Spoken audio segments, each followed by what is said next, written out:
Voltamos aí para o nosso Direito em Ação, agora para o nosso segundo bloco e respondendo aí as perguntas da população. O programa foi às ruas, a nossa produção foi às ruas e trouxe aqui para o estúdio agora essas questões que nós vamos ver na tela sobre contratos. Vamos lá para a primeira questão. Estou querendo comprar um apartamento, mas estou ocupado. Mas o que fazer que o inquilino não quer sair no tempo combinado? Falcão, meu querido, muito obrigado pela sua pergunta, né? Você quer comprar um apartamento, mas tem um inquilino lá. O inquilino, ele tem sempre a preferência de compra do imóvel alugado, mas caso ele tenha recusado a oferta, a venda é possível para qualquer outro interessado.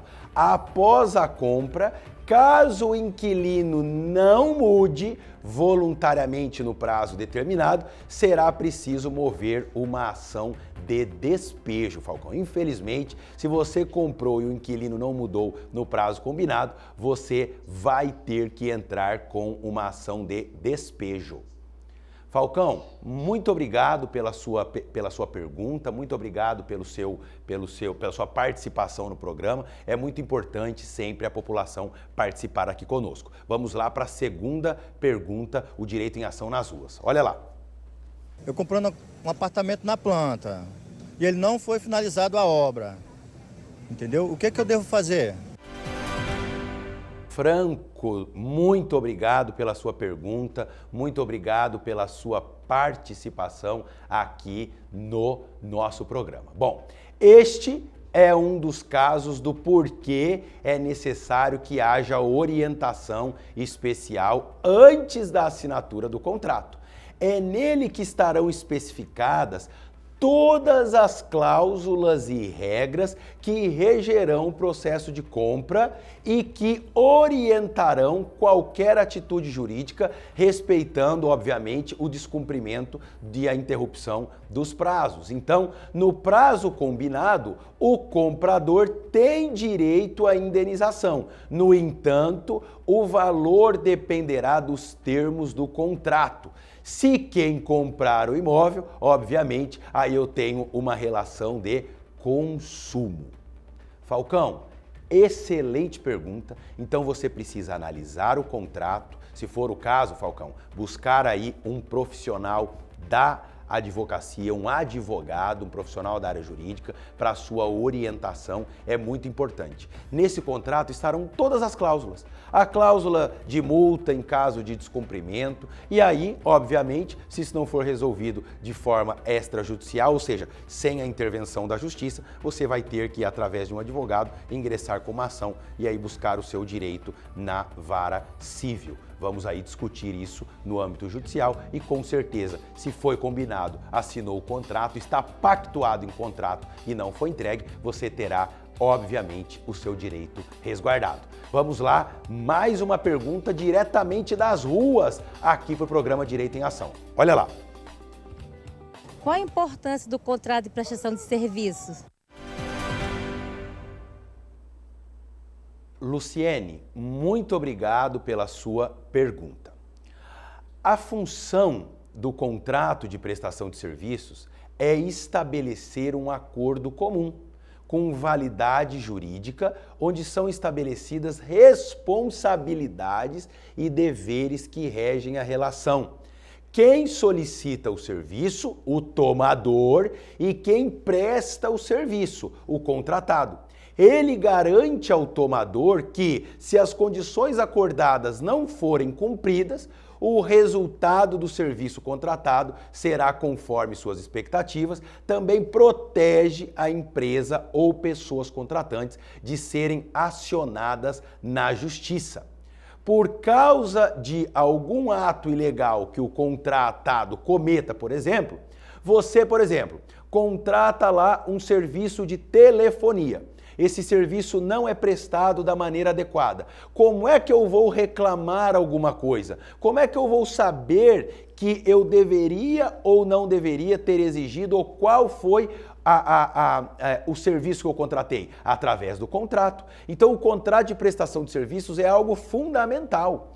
Você vai comprar um carro, muitas vezes você vai comprar um carro em uma garagem, em uma revenda aqui em Porto Velho. Ah, não precisa contrato não, me passa só o recibo. Não, o contrato é essencial. Você precisa do contrato. Você precisa ter um documento que te resguarde, até porque é a partir daí que nós teremos, sim, a comprovação dessas cláusulas. Então, mais uma vez o programa indo às ruas e buscando aí a sua dúvida e para o nosso estúdio aqui diretamente no programa Direito em Ação. Olha lá. Em caso de aluguel, quem deveria pagar as taxas extras? Samuel, muito importante essa sua pergunta. Obrigado pela sua participação, obrigado pelo carinho com o programa Direito em Ação. Bom, no caso de imóveis com condomínio, o mais comum é que as taxas ordinárias de frequência mensal sejam pagas pelo inquilino. No entanto, podem aparecer outras despesas referentes a situações extraordinárias, como para compor um fundo de reserva, como para obras, como para reformas dentro do condomínio. Nesse caso, essas despesas extraordinárias são aquelas que extrapolam a rotina de manutenção mensal do edifício. Esses gastos devem ser arcados pelo proprietário, pelo locador do imóvel e não pelo inquilino.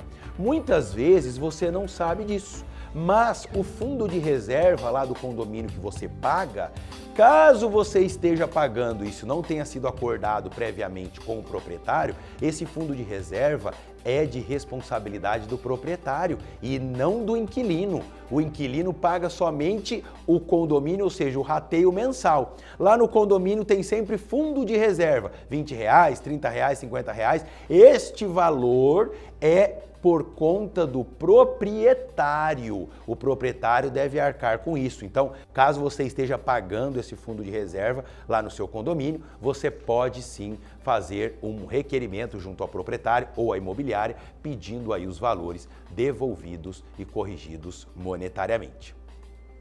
É assim que o nosso programa funciona, é assim que ele vai funcionar sempre, tirando aí a sua dúvida a respeito dos temas. Hoje, um tema importantíssimo, os contratos de prestação de serviços, contratos de compra e venda, e nós vamos aí para mais uma dúvida dos nossos telespectadores.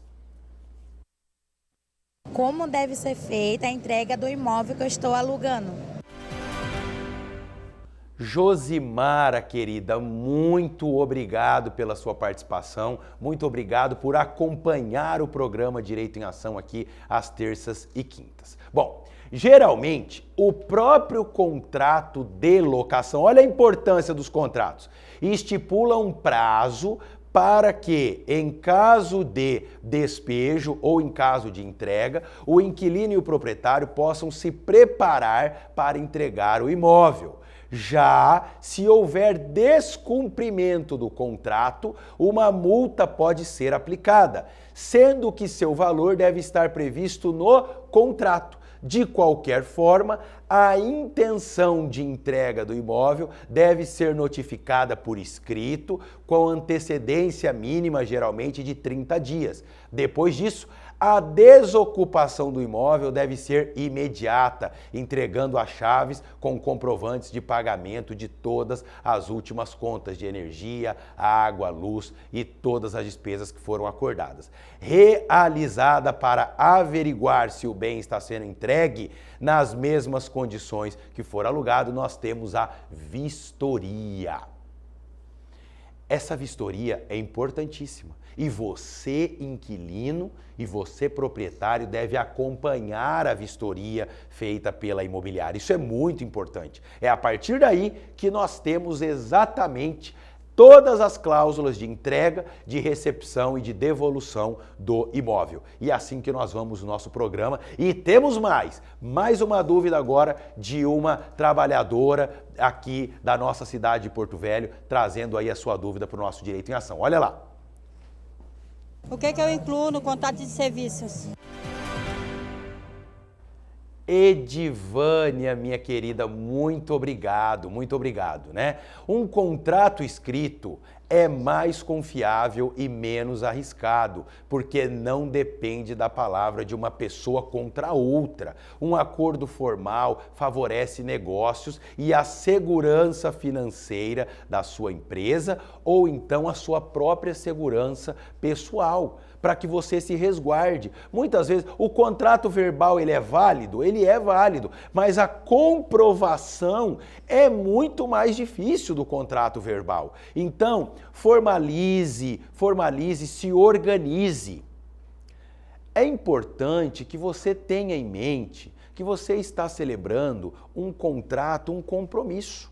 Bruno, mas o que significa isso? Se eu tenho um compromisso, eu preciso formalizar, eu preciso escrever, eu preciso organizar isso. E a partir dessa organização, desses pontos, eu consigo ter um resguardo, um respaldo muito maior. Então, o que eu digo para vocês? Na dúvida, faça o contrato de compra e venda ou de prestação de serviços. É muito mais fácil, é muito mais tranquilo, é muito melhor para que você possa se resguardar e ter o seu direito, em caso de descumprimento, garantido. Eu digo a vocês, na dúvida, seja não o chato, mas exija. Exija o seu cupom quando você for ao supermercado adquirir ali a sua compra mensal. Exija o seu cupom quando você for comprar um celular. Exija o seu contrato quando você for comprar, por exemplo, um veículo numa garagem, numa revenda, numa concessionária. Exija da imobiliária que tenha toda a formalização do processo quando você for comprar ali o seu imóvel. Isso é importante. Isso é importante porque vai lhe resguardar. E nós, obviamente, estaremos aqui para que, caso haja algum conflito, você mande a sua dúvida aqui que nós vamos devolver imediatamente. Imediatamente. Olha que coisa mais absurda você comprar um imóvel, você adquirir a sua casa própria, um dinheiro que você juntou a sua vida toda, ou um financiamento que você fez junto à Caixa Econômica Federal, por exemplo, que financia aí a maioria dos imóveis no Brasil, e de repente o que era para ser o seu sonho vira um pesadelo. O seu carro que você guardou aquele dinheiro, vai comprar o carro deu problema, faça um contrato. O contrato é sempre a melhor solução. E nós estamos aqui para lhe orientar, para colocar aí os parâmetros para que você não se aborreça.